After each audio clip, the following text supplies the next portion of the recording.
Assalamualaikum warahmatullahi wabarakatuh. Kami dari kelompok 7 yang beranggotakan Ahmad Ilham Sulaiman, saya sendiri Fiar, Rusdan, Riko, dan Muhammad Asif.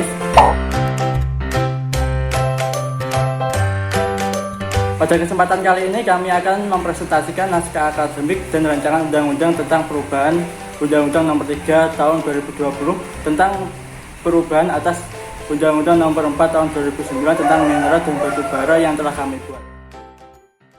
Yang pertama, pengelolaan dan pengusahaan pertambangan minerba dan batu bara meliputi beberapa hal, yaitu yang pertama penyelidikan umum, yang kedua eksploitasi, yang ketiga studi kelayakan konstruksi, yang keempat penambangan, yang kelima pengolahan dan pemurnian, yang keenam pengangkatan dan penjualan, yang terakhir yang ketujuh yaitu serta kegiatan pasca tambang.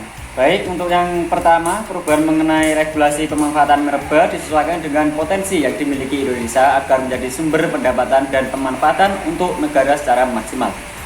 Regulasi pemanfaatan meliputi teknis perizinan tambang yang akan dilakukan oleh pemegang IUP harus mendapatkan rekomendasi perizinan dari pemerintah daerah provinsi setempat, sehingga pemerintah daerah setempat dapat mengawasi usaha pertambangan tersebut. Dan yang kedua, perubahan regulasi mengenai pelaksanaan analisis mengenai dampak lingkungan atau AMDAL yang lebih ketat guna melindungi potensi dampak negatif yang dapat ditimbulkan dari kegiatan tambang, di mana ini harus dikedepankan ekologi lingkungan alam. Selain itu, penekanan atas perlindungan hak atas tanah wilayah masyarakat adat yang harus dilindungi oleh undang-undang dengan tetap mengedepankan hak asasi manusia.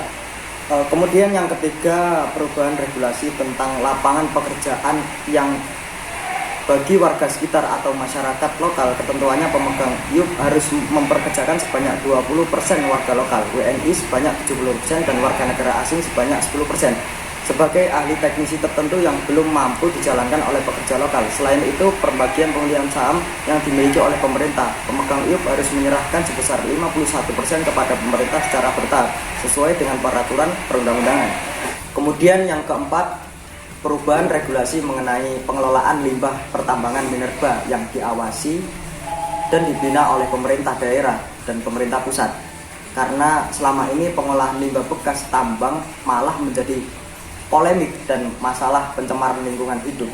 Kemudian yang kelima, regulasi mengenai pasca pertambangan minerba yang menyebutkan adanya galian lubang tambang seharusnya ditutup untuk menanggulangi dan mencegah terjadinya bencana alam. Galian tambang tersebut harus menjadi perhatian kepada pemegang IUP untuk melakukan penutupan dan pengembalian fungsi lahan seperti halnya digunakan untuk perkebunan. Pengembalian lahan ini juga bertujuan mengembalikan ekosistem lingkungan.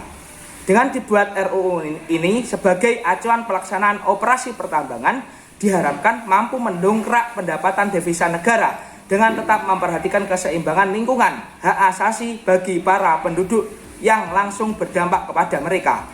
Demikian yang dapat kami sampaikan, lebih jelasnya terdapat dalam pembahasan naskah akademik kami. Masih banyak kekurangan yang belum sempurna dalam pembuatan naskah akademik ini. Mohon atas maklumnya. Sekian dan terima kasih. Wassalamualaikum warahmatullahi wabarakatuh.